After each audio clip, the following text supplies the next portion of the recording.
teenager is accused of killing a classmate at Butler High School. Tonight, he's back in a jail cell after a judge granted him bond. Our cameras were there in Mecklenburg County courtroom this morning when Jatwan Cuffey was walked in wearing handcuffs. It's the first time we've seen him since he was charged with murdering a fellow Butler student, Bobby McKeithen. Our reporter Glenn Counts has covered high-profile homicide cases in Charlotte for more than 30 years. And Glenn, you say Cuffey now does have a chance to get out of jail before the trial.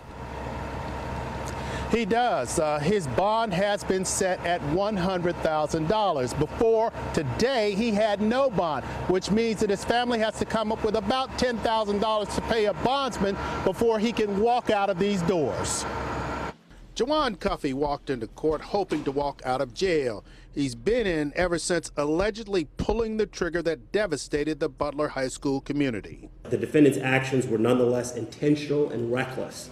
Prosecutors say that Cuffey responded to what would have been a normal school fight with excessive force, shooting and killing classmate Bobby McKeithen after he hit him with a punch. This wasn't somebody who came in with the intention of causing harm to anybody. Michael Green represents Cuffey. He told the judge that he was not a flight risk and had a courtroom full of supporters stand up to show his local ties. Prosecutors asked for $500,000 bond, the defense $50,000. The judge settled on $100,000. Green says that this tragedy would not have happened if Cuffey hadn't been bullied and if he wasn't expecting another attack when he opened fire. And he was also told that this was going to happen again and again. They say there's no bullying. We say check the video.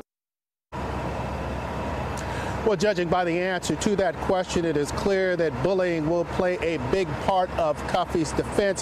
That is, if this goes to trial, and that is far from certain at this point. Reporting live from the Mecklenburg County Jail, Glenn Counts, Channel 9 Eyewitness News. All right, thank you, Glenn. Now, after that shooting, CMS announced some pretty big security changes. Our education reporter, Elsa Gillis, has been following that every step of the way, and she's joining us now. And those are supposed to start any day now, right, Elsa? Yeah, Scott, the superintendent told me they were aiming to start these random safety screenings at high schools at the end of January, and here we are. Now, tomorrow, I expect to get an update on where that stands. School safety is on the agenda for tomorrow morning's legislative breakfast, and I will be there. CMS announced a host of new measures after the shooting at Butler, but the most significant have to do with those random screenings. They'll be testing different ways to do that, but the district will start with randomly choosing a high school and screen all students from the entire school as they walk in that morning.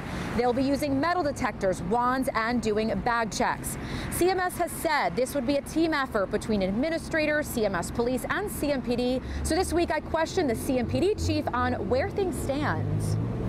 Their rollout is their rollout. I've taken a back seat because I'm trying to let the superintendent and the chief of police for CMS do their job, and they have been.